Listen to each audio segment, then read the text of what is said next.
안녕하세요. 속설라디오 청취자 여러분.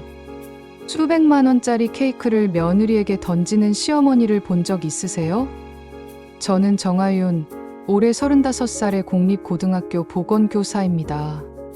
제가 오늘 여러분께 들려드릴 이야기는 제 인생에서 가장 굴욕적이었던 순간이자 동시에 가장 통쾌한 반전을 맞이한 이야기예요. 명문가의 며느리로 살아가면서 겪었던 차별과 모욕, 그리고 결국 제 전문성으로 그 가족을 구하게 된 아이러니한 사건의 전말을 지금부터 말씀드리겠습니다. 1부. 보이지 않는 서열. 결혼 전 남편을 처음 만났을 때만 해도 저는 순진했어요. 사랑만 있으면 모든 게 해결될 거라고 믿었죠. 남편 도진 씨는 성실하고 따뜻한 사람이었습니다. 저와는 대학 동아리 선후배 사이였고 졸업 후 몇 년이 지나 우연히 재회해서 연애를 시작했어요. 문제는 시댁이었습니다. 시어머니는 명문대 교수 출신으로 평생 학벌과 명예를 최우선으로 여기며 살아온 분이셨어요. 정년 퇴임 후에도 여전히 각종 교육 관련 자문위원으로 활동하시며 사회적 지위를 유지하고 계셨죠. 시아버지는 일찍 돌아가셨고 시어머니는 두 아들을 혼자 키우셨다는 자부심이 대단하셨습니다. 내가 이 아이들을 명문대에 보내고 대기업에 취직시키기까지 얼마나 고생했는지 아무도 몰라. 시어머니는 늘 이 말씀을 입에 달고 사셨어요. 그리고 그 고생의 결실로 키운 아들들에게는 당연히 훌륭한 며느리가 필요하다고 생각하셨죠. 시어머니가 생각하는 훌륭한 며느리의 조건은 명확했습니다. 명문대 출신, 전문직, 높은 연봉, 화려한 경력. 저는 그 조건 중 절반만 충족했어요. 명문대는 나왔지만 보건교사라는 직업은 시어머니 눈에 비주류였습니다. 연봉도 변호사나 의사, 대기업 직원들에 비하면 낮은 편이었죠. 하윤이는 참 착하긴 한데 직업이 좀 그렇네요. 첫 상견례 자리에서 시어머니가 하신 말씀이었어요. 남편은 즉시 변호했습니다. 어머니, 보건교사도 정말 중요한 직업이에요. 학생들의 건강을 책임지는 전문직이고요. 그래 알아. 근데 좀 더 화려한 직업이면 좋지 않았겠니? 네 동생 재수 씨를 좀 봐. 유명 로펌 변호사잖아. 바로 그거였습니다. 비교의 시작. 시동생 부부는 저희보다 1년 먼저 결혼했어요. 동서는 소위 말하는 스펙의 화신이었습니다. 서울대 법대 출신, 로스쿨을 거쳐 대형 로펌에서 일하는 변호사. 외모도 출중하고 말솜씨도 좋았어요. 시어머니는 동서를 무척 자랑스러워 하셨습니다. 우리 지영이가 이번에 또 큰 송사를 맡았대. 수임료가 몇 억인지 알아? 역시 변호사는 달라. 명절 때마다, 집안 행사 때마다 시어머니는 동서 자랑을 늘어놓으셨어요. 그리고 자연스럽게 저와 비교하셨죠. 하윤이는 학교에서 애들 밴드 붙여주고 약 나눠주는 게 전부지? 뭐 그것도 누군가는 해야 하는 일이긴 하지. 처음에는 참았습니다. 시어머니 세대의 가치관이 그런 거라고, 시간이 지나면 나아질 거라고 믿었어요. 남편도 늘 미안해하며 저를 위로해줬고요. 하지만 시간이 지날수록 상황은 나아지지 않았습니다. 오히려 더 심해졌어요. 명절 때였습니다. 큰며느리인 제가 음식 준비를 대부분 도맡아 했는데 시어머니는 동서에게만 너는 일하느라 바쁠 텐데 오느라 고생했다며 손을 잡아주셨어요. 저는 새벽부터 부엌에서 일했지만 시어머니는 원래 며느리가 할 일이라며 당연하게 여기셨죠. 하윤이는 방학 때 한가하잖아. 선생님들은 방학 때 쉬니까 좋지, 지영이는 방학이 없어서 가여워. 보건교사에게도 방학 동안 출근이 있고 학생 건강검진이며 각종 행정 업무가 산더미처럼 쌓인다는 걸 설명해봤자 소용없었어요. 시어머니는 들으려 하지 않으셨습니다. 그래도 애들 방학하면 한가한 거 맞잖아. 변호사는 1년 내내 바쁜데 동서는 이런 상황을 즐기는 것 같았어요. 시어머니 앞에서 은근히 저를 깎아내리는 말들을 했습니다. 형님, 공무원이시니까 정년 보장되어서 좋으시겠어요. 저희는 매년 실적 압박에 시달려서요. 학교는 칼퇴하실 수 있어서 부러워요. 저는 밤 10시에 퇴근하는 게 일상인데 모두 사실이 아니었어요. 공립교사도 업무 평가가 있고 저도 학생 상담이며 응급 상황 대응으로 밤늦게까지 남아있는 날이 많았습니다. 하지만 제가 뭐라 변명하면 예민하게 받아들인다는 소리만 들었죠. 남편은 화가 났지만 동생 가정의 평화를 위해 참았어요. 그리고 저에게 늘 미안해했습니다. 여보, 조금만 더 참자. 어머니가 나이 드시면 생각이 바뀔 거야. 저도 남편을 사랑했기에 참았습니다. 하지만 그 조금만 더가 5년이나 이어질 줄은 몰랐어요. 결혼 5년 차에 시누이가 결혼을 하게 되었습니다. 시누이는 외교관이었는데 같은 외교부에서 근무하는 남자를 만나 결혼하기로 했어요. 시어머니는 외동딸의 결혼을 성대하게 치르고 싶어 하셨습니다. 우리 딸 결혼식은 강남 최고급 웨딩홀에서 해야 해. 하객도 최소 300명은 불러야지. 준비 기간 내내 집안은 결혼식 이야기로 들썩였어요.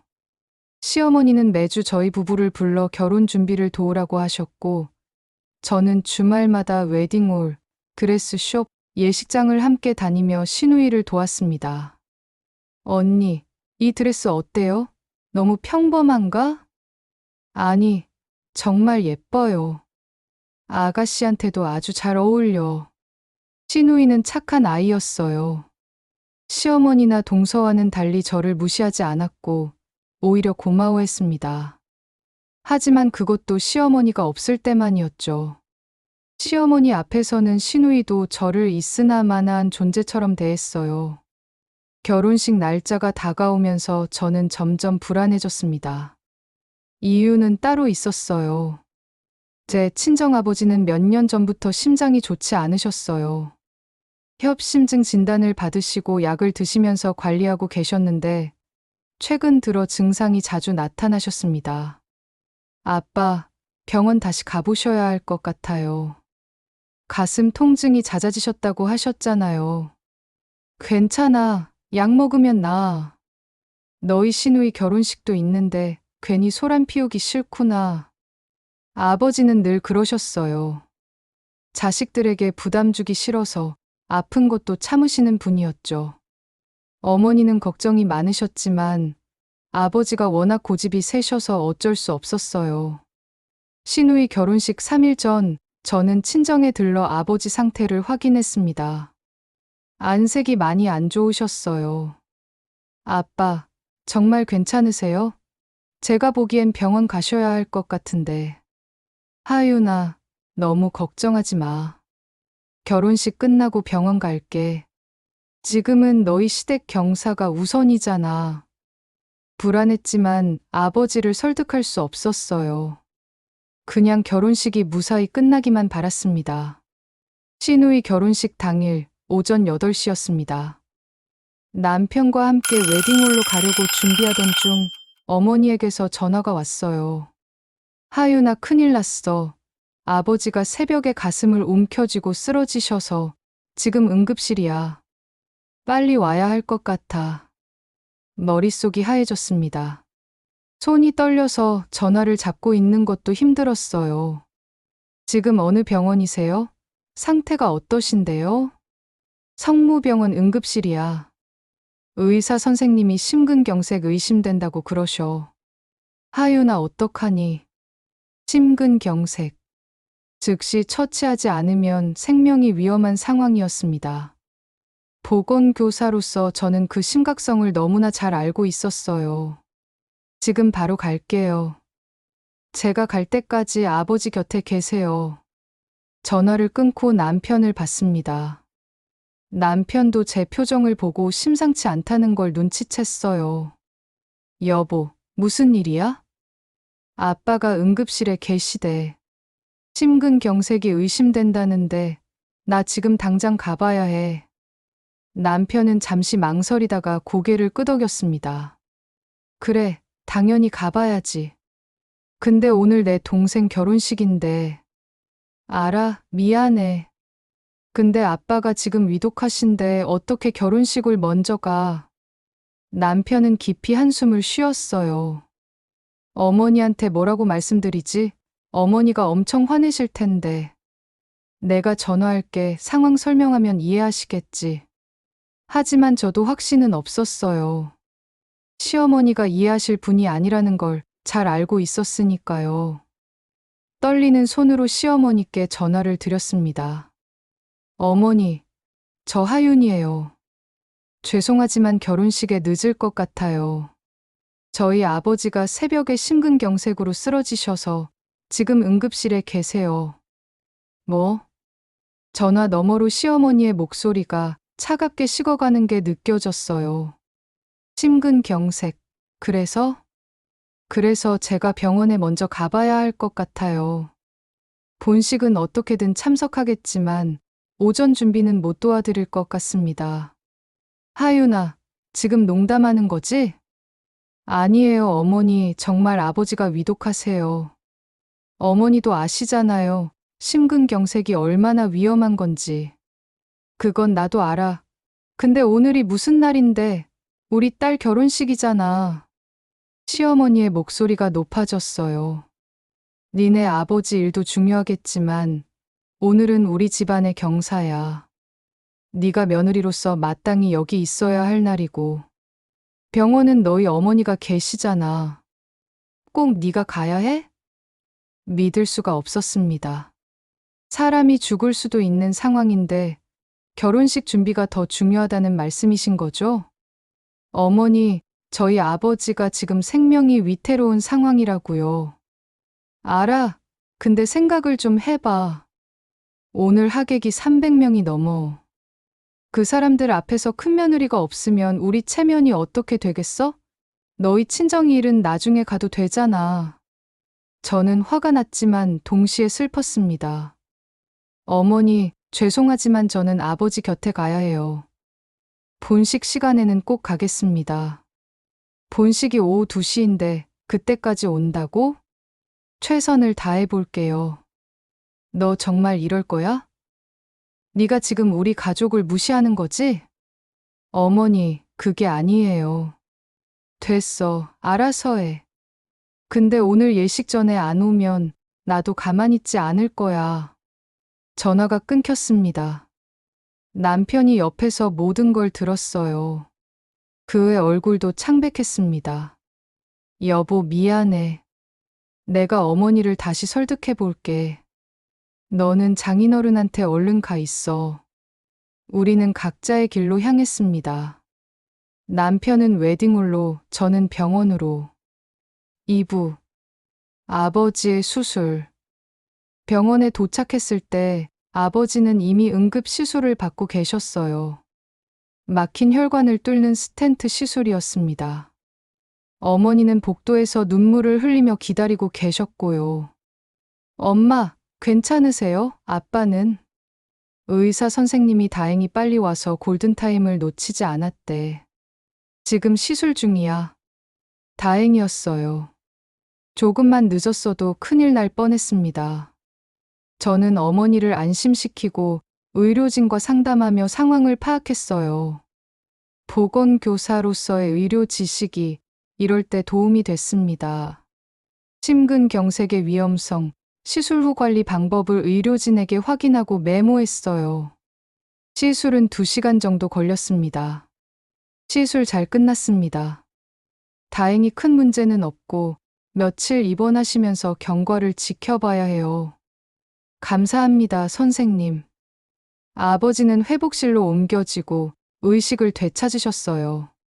창백한 얼굴이었지만 살아계신 것에 그저 감사했습니다. 하윤아, 미안하다. 오늘 너희 시누이 결혼식 날인데. 아빠, 무슨 말씀이세요? 아빠가 더 중요하죠. 시계를 보니 오후 1시 30분이었어요. 결혼식은 2시. 지금 출발하면 늦을 것 같았습니다. 남편에게 전화했어요. 여보, 지금 출발하는데 본식 시간에 맞춰 갈 수 있을까? 최대한 빨리 와봐. 어머니가 계속 당신 얘기만 하셔. 화나신 것 같아. 알았어. 최대한 빨리 갈게. 택시를 타고 웨딩홀로 향했습니다. 다행히 교통이 막히지 않아서 2시 10분쯤 도착할 수 있었어요. 본식이 막 시작된 시간이었습니다. 황급히 식장 안으로 들어갔는데 시어머니와 눈이 마주쳤어요. 그 눈빛은 정말 차가웠습니다. 마치 제가 무슨 큰 죄를 지은 사람처럼 노려보셨죠. 저는 조용히 뒷자리에 앉았어요. 남편이 옆에 와서 앉으며 작은 목소리로 물었습니다. 장인어른은? 시술 잘 끝났어. 이제 괜찮으실 거야. 다행이다. 근데 어머니가 정말 화나셨어. 조심해. 본식은 무사히 진행됐어요. 시누이는 정말 아름다웠고 식은 감동적이었습니다. 하지만 저는 내내 불안했어요. 시어머니의 시선이 계속 느껴졌거든요. 식이 끝나고 피로연이 시작됐습니다. 하객들이 뷔페에서 식사를 하고 신랑 신부는 테이블을 돌며 인사를 했어요. 저는 피로연장 한쪽에서 남편과 함께 서 있었습니다. 그때 시어머니가 다가오셨어요. 잠깐 이야기 좀 하자. 시어머니는 저를 피로연장 한쪽 구석으로 데려가셨어요. 동서도 함께였습니다. 하윤아, 오늘 정말 실망했다. 어머니 죄송합니다. 하지만 아버지가 정말 위독하셨어요. 그건 알아. 근데 그게 우리 딸 결혼식을 망칠 이유가 돼? 망치려던 게 아니에요. 저도 본식에는 참석했잖아요. 본식만 오면 뭐해? 오전부터 준비하는 게 얼마나 많은데. 큰며느리가 없으니까 내가 얼마나 고생했는지 알아? 동서가 거들었어요. 형님, 어머니 말씀이 맞아요. 오늘 같은 경사에 가족이 함께 해야죠. 저는 아무리 바빠도 오늘 하루는 모든 스케줄을 비웠어요. 시누이 결혼식이랑 아버지 응급 상황이랑 같은 거예요? 제 목소리가 떨렸습니다. 너무 화가 나고 서러웠어요. 시어머니가 날카롭게 말씀하셨어요. 너는 우리 집안의 시집온 며느리야. 아직도 마냥 친정의 딸인 것 같아? 며느리라면 시댁 경사를 최우선으로 생각해야지. 어머니, 그래도 사람이 죽을 수도 있는 상황이었어요. 그래도 며느리 도리는 지켜야지. 너희 아버지한테는 어머니가 있잖아. 꼭 네가 가야 했어? 더 이상 참을 수 없었어요. 어머니, 제 친아버지가 위독하신데 제가 안 가는 게 말이 돼요? 어머니라도 같은 상황이시면 안 가실 건가요? 나는 며느리로서의 도리를 아니까 안 갔을 거야. 그때 뒤에서 목소리가 들렸어요. 남편이었습니다. 어머니 그만하세요. 남편이 다가왔어요. 얼굴이 굳어 있었습니다. 도진이 너도 네 아내 편만 들 거야? 편을 드는 게 아니라 당연한 걸 말씀드리는 거예요. 장인어른이 심근경색으로 쓰러지셨는데 딸이 달려가는 게 당연하죠. 그래도 오늘은 네 동생 결혼식이잖아. 동생 결혼식도 중요하지만 사람 목숨이 더 중요합니다. 그리고 하윤이는 본식에 참석했어요. 최선을 다한 거예요. 시어머니의 얼굴이 붉어졌어요. 너희 둘이 지금 나한테 대드는 거야? 내가 너를 어떻게 키웠는데. 어머니, 저희가 대드는 게 아니라. 그때였어요. 시어머니가 갑자기 옆 테이블 위에 놓여 있던 케이크를 집어 들었습니다. 그건 결혼식을 위해 특별 주문한 7단짜리 명품 디저트 케이크였어요. 수백만 원짜리였습니다. 이게 다 너 때문이야. 우리 딸 결혼식을 망친 게 다 너 때문이라고. 시어머니가 그 케이크를 제게 던지려고 하셨어요. 어머니. 남편이 소리쳤지만 이미 늦었어요. 시어머니의 손에서 케이크가 날아왔습니다. 저는 본능적으로 몸을 피했어요. 케이크는 제 옷을 스치고 바닥에 떨어져 산산조각이 났습니다. 크림과 과일이 사방에 튀었고 주변 하객들이 모두 이쪽을 쳐다봤어요. 순간 피로 현장이 조용해졌습니다. 시누이가 신랑과 함께 달려왔어요. 엄마, 이게 지금 무슨 짓이에요? 남편이 제 손을 잡았습니다. 분노 때문인지 충격 때문인지 그의 손이 떨리고 있었어요. 어머니, 이건 너무하십니다. 남편의 목소리는 낮았지만 단호했어요. 우리는 더 이상 이 모욕을 참을 수 없습니다. 하윤이는 아무 잘못이 없어요. 장인어른이 위독하셔서 병원에 갔다가 그래도 동생 결혼식 본식에는 참석하려고 최선을 다했어요. 그런데 어머니는 며느리에게 케이크를 던지시다뇨? 도진아, 너. 가겠습니다. 하윤아, 가자. 남편이 제 손을 이끌었어요. 저는 멍한 상태로 남편을 따라 피로 현장을 나섰습니다. 뒤에서 시어머니의 목소리가 들렸어요. 네가 지금 나를 버리고 가는 거야? 남편은 대답하지 않았습니다. 그저 제 손을 꽉 잡고 걸었어요. 웨딩홀을 나와 주차장에 도착했을 때 저는 그제야 울음이 터졌습니다. 여보, 미안해. 내가 참았어야 했는데. 당신이 왜 미안해? 내가 미안하지. 내 가족이 너한테 이런 짓을 하다니. 우리는 차 안에서 한참을 울었습니다. 3부. 연락을 끊다. 그날 이후 저희 부부는 시댁과 연락을 끊었습니다. 시어머니에게서 몇 번 전화가 왔지만 남편은 받지 않았어요. 시동생도 형을 설득하려 했지만 남편은 단호했습니다. 어머니가 하윤이에게 진심으로 사과하실 때까지는 연락하지 않을 거야. 형, 그래도 어머니가 그때 화가 너무 나셔서 그러신 거잖아. 형수님도 이해 좀 해주면. 이해? 케이크를 사람한테 던지는 걸 이해하라고.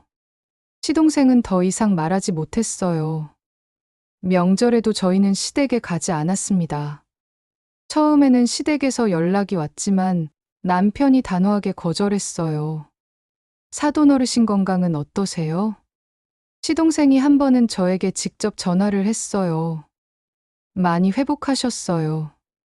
걱정해 주셔서 고마워요. 형수님, 미안해요. 그날 어머니가 너무 심하셨어요. 저도 충격이었어요. 괜찮아요. 저도 이해하려고 노력하고 있어요. 근데 형수님, 형하고 어머니 사이를 좀 풀어주실 수 없을까요? 어머니가 많이 후회하시는 것 같아요. 후회하신다는 말씀은 들었는데 사과는 못 들었어요. 그게 어머니 성격상 직접 사과하시기가 어려우신 것 같아요. 그럼 계속 이대로 지내야죠. 저도 단호해질 수밖에 없었어요. 그날의 모욕을 잊을 수가 없었습니다. 시댁과의 연락을 끊은 후 오히려 저희 부부의 생활은 평화로워졌어요. 주말마다 시댁 눈치를 보지 않아도 됐고 명절에도 친정에서 편하게 지낼 수 있었습니다. 아버지도 건강을 많이 회복하셨고요. 미안하다. 나 때문에 시댁과 사이가 안 좋아졌잖니. 아빠 아니에요. 원래도 사이가 좋진 않았어요.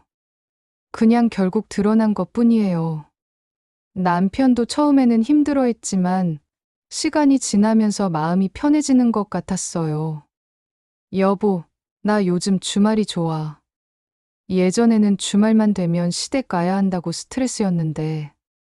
나도 그래. 우리는 주말마다 데이트를 하고 여행을 다니고 친구들을 만났어요. 결혼 전처럼 자유로운 시간이었습니다. 그렇게 2년이 흘렀습니다. 어느 날 시동생에게서 갑작스러운 전화가 왔어요. 형수님, 저 좀 만나주실 수 있을까요? 급한 일이에요. 무슨 일인데요? 전화로는 말하기 어려워요. 형도 같이요. 불길한 예감이 들었어요. 남편과 함께 시동생을 만났습니다. 시동생의 얼굴은 많이 상해 있었어요.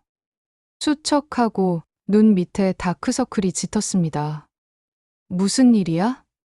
남편이 묻자 시동생은 한참을 망설이다가 입을 열었습니다. 제 와이프, 지영이가 집을 나갔어요. 뭐? 불륜이 들통났어요. 그것도 로펌 동료 변호사랑. 믿을 수 없었어요. 그렇게 완벽해 보이던 동서가 불륜이라니. 언제부터였는데? 정확히는 모르겠는데 최소 1년은 된 것 같아요. 시동생의 목소리가 떨렸어요. 어떻게 알게 됐어? 로펌에서 내부 감사를 했대요. 지영이가 맡은 사건 중에 이해관계 충돌이 있었던 거예요. 조사하다 보니까 불륜 관계인 동료 변호사가 같이 일한 사건들이 있었고, 기밀 정보도 유출됐다는 의혹이 제기됐어요. 기밀 유출? 지영이가 그 남자한테 고객 정보를 넘겼다는 거예요. 로펌에서는 징계위원회를 열었고, 지영이는 사표를 냈어요. 그리고 변호사 협회에서도 조사가 들어갔어요. 그럼 변호사 자격도 직업윤리 위반으로 박탈될 수도 있대요. 충격적이었어요. 그렇게 자신의 커리어를 자랑하던 동서가 한순간에 모든 걸 잃은 거예요. 그래서 동서는 지금 어디 있어요? 모르겠어요. 집을 나가면서 이혼하자고 했어요. 아이들도 안 보겠대요. 아이들이 둘이잖아요? 네, 큰애가 5살, 둘째가 3살이에요. 지금 어머니가 보고 계세요. 시어머니가 손자들을 보고 계시다니. 70대 중반의 나이에 어린아이 둘을 돌보는 건 정말 힘든 일이잖아요. 어머니는 괜찮으세요? 괜찮을 리가 없죠. 충격이 너무 크셨어요. 그렇게 자랑하던 며느리가 이런 일을 저질렀으니 시동생이 고개를 떨구었어요. 그리고 더 큰 문제가 있어요. 뭔데? 제가 운영하는 회사요. 지영이가 우리 회사 법률 자문을 맡고 있었거든요. 그런데 이번 일로 주요 거래처에서 불신이 생긴 거예요. 계약이 파기될 위기고 회사가 어려워졌어요. 그렇구나. 남편도 충격을 받은 표정이었어요. 형, 도와줘. 어머니가 너무 힘들어해. 형수님한테 사과하고 싶다고 하시는데 직접 연락할 용기가 안 나신대.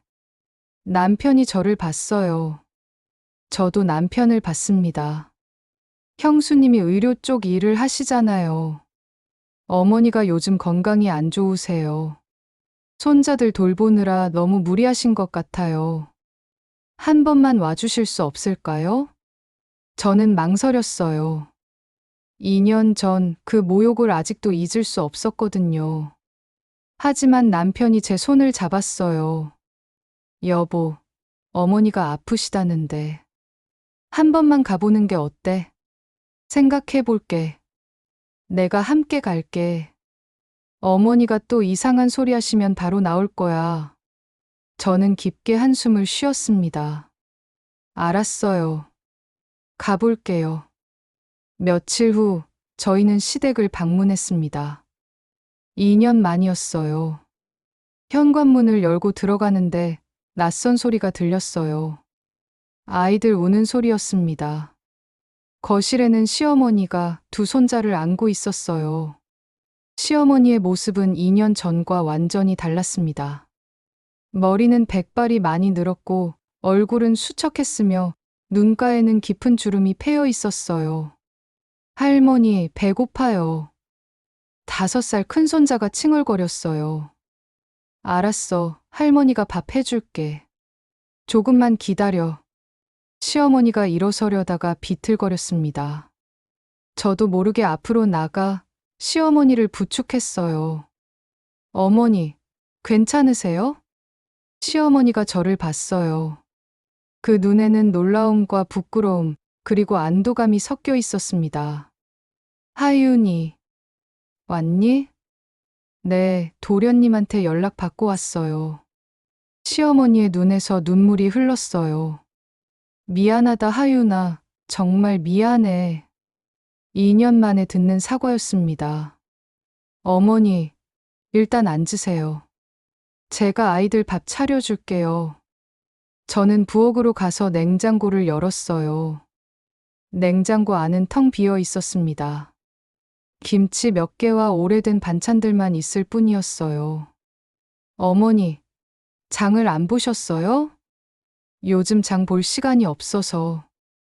아이들 돌보느라 남편이 나섰어요. 제가 마트 다녀올게요. 필요한 거 적어주세요. 남편이 나간 사이 저는 있는 재료로 아이들 밥을 만들었어요. 간단한 계란볶음밥이었지만 아이들은 맛있게 먹었습니다. 큰엄마, 맛있어요. 엄마가 떠난 아이들을 보니 마음이 아팠어요. 아이들이 밥을 먹는 동안 시어머니와 이야기를 나눴어요. 어머니, 건강은 어떠세요? 안색이 안 좋으신데. 요즘 계속 어지럽고 가슴이 답답해. 근데 병원 갈 시간이 없어. 아이들 때문에. 그건 안 되죠. 병원 꼭 가셔야 해요. 하윤아, 나 정말 미안하게 생각해. 2년 전 그날, 내가 정말 미쳤었어. 케이크를 너한테 던지다니. 나도 그 뒤로 매일 후회했어. 시어머니의 목소리가 떨렸어요. 너희 아버지가 위독하신데도 내가 너무 이기적으로 굴었어. 며느리 도리만 따지고 너희 마음은 생각하지 않았지. 정말 미안하다. 그리고 깨달았어. 내가 그동안 얼마나 네 직업을 무시했는지. 보건교사가 얼마나 중요한 일인데 나는 그걸 몰랐어. 아니, 알려고 하지도 않았어. 시어머니가 제 손을 잡았어요. 지영이를 보면서 깨달았다. 화려한 직업이 뭐가 중요해. 돈을 많이 버는 게 뭐가 중요해. 사람으로서의 기본이 없으면 다 소용없는 거더라. 어머니, 나는 지영이가 자랑스러웠어. 근데 그 화려한 직업 뒤에 뭐가 있었어? 불륜이고, 기밀 유출이고, 직업 윤리 위반이었어. 시어머니가 울었어요. 반면에 너는 보건교사로서 학생들을 정성껏 돌보고, 아버지가 위독하실 때 달려가고, 가족을 소중히 여기는 사람이잖아. 내가 그걸 몰라봤어. 정말 미안하다. 저도 울컥했어요. 2년 동안 쌓였던 감정들이 터져 나왔습니다. 어머니, 저 정말 서운했어요. 제 직업을 무시당하는 게 정말 힘들었어요. 저도 제 일을 사랑하고 자부심을 가지고 있거든요. 알아. 이제 알아. 정말 미안해. 우리는 한참을 울었어요. 그렇게 허심탄회한 이야기로 마음이 가벼워졌는데, 그날 저녁 시어머니가 갑자기 가슴을 움켜쥐고 쓰러졌습니다. 어머니, 저는 즉시 시어머니를 눕히고 상태를 확인했어요. 맥박이 불규칙하고 호흡이 가빠졌습니다. 심장 문제였어요. 여보, 119 불러. 남편이 황급히 전화를 했어요. 저는 보건교사로서 배운 응급처치를 시작했습니다. 시어머니의 자세를 바로잡고 옷을 느슨하게 하고 호흡을 안정시켰어요. 어머니, 괜찮으세요? 진정하시고 천천히 숨 쉬세요. 구급차가 도착했고 시어머니는 응급실로 이송됐습니다. 저희도 함께 병원으로 갔어요.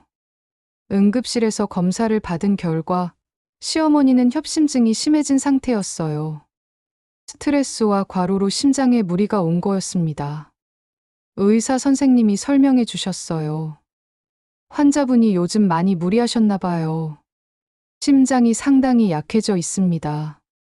당분간 입원하셔야 하고 퇴원 후에도 철저한 관리가 필요해요. 저는 시어머니의 상태를 꼼꼼히 메모했어요. 그때 시동생이 병원에 도착했어요. 어머니는 괜찮으세요? 지금은 안정됐어. 근데 입원해야 할 것 같아. 형수님, 정말 감사합니다. 형수님이 응급처치 안 해주셨으면 큰일 날 뻔했어요. 시어머니는 일주일간 입원했어요. 그 기간 동안 저는 매일 병원을 찾아가 시어머니를 돌봤습니다. 하윤아, 왜 이렇게까지 해주니? 내가 너한테 그렇게 못했는데. 어머니, 이제 다 지난 일이에요. 어머니도 진심으로 사과하셨잖아요. 정말 고맙다. 너 같은 며느리를 둔 게 내 인생 최고의 행운이야. 시어머니의 눈에서 또 눈물이 흘렀어요. 시어머니가 퇴원하는 날, 저희는 시댁으로 함께 갔어요. 어머니, 당분간 저희가 자주 올게요. 하윤아, 정말 고맙다. 너 일도 바쁠 텐데. 괜찮아요. 주말마다 올게요. 그날부터 저는 주말마다 시댁을 방문했어요. 시어머니의 건강을 체크하고 식단을 관리했습니다. 그리고 시동생의 아이들도 돌봤어요. 아이들은 엄마가 떠난 상처로 정서적으로 불안정했어요. 큰엄마, 우리 엄마는 언제 와요? 엄마는 지금 바쁜 일이 있어서 조금 기다려야 해. 엄마가 우리 싫어하는 거예요? 아니야, 절대 그런 게 아니야. 엄마도 너희를 많이 사랑해. 거짓말이었어요. 하지만 아이들에게 상처를 줄 수는 없었습니다. 저는 아이들과 시간을 보내며 정서적 안정을 찾을 수 있도록 도왔어요. 4부. 그 후 이야기. 케이크 사건으로부터 6년이 흐른 지금 저희 가족은 정말 화목하게 지내고 있습니다. 시어머니는 건강을 완전히 회복하셨어요. 저희 체계적인 관리 덕분인지 재발 없이 잘 지내고 계세요. 이제는 손자들과 함께 산책도 하시고 취미 생활도 즐기십니다. 동서에 대한 소식은 가끔 들려왔어요. 변호사 자격은 정지됐고 이혼도 성립되었습니다. 지금은 다른 지역에서 새 삶을 살고 있다는 소식만 들었어요. 형수님, 지영이가 아이들 면접권을 요구한대요. 그래요? 어떻게 할 거예요? 일단 거절했어요. 아이들이 아직 준비가 안 됐어요. 나중에 아이들이 원하면 그때 생각해 볼게요. 도련님 판단을 존중해요. 동서에 대한 감정은 복잡했어요. 저를 무시하고 깎아내렸던 사람이지만 동시에 안타까운 사람이기도 했으니까요. 모든 걸 잃고 혼자가 된 그녀를 생각하면 마음 한편이 아팠습니다. 하지만 그건 그녀 자신의 선택이었어요. 직업 윤리를 어기고 가정을 버린 결과였죠.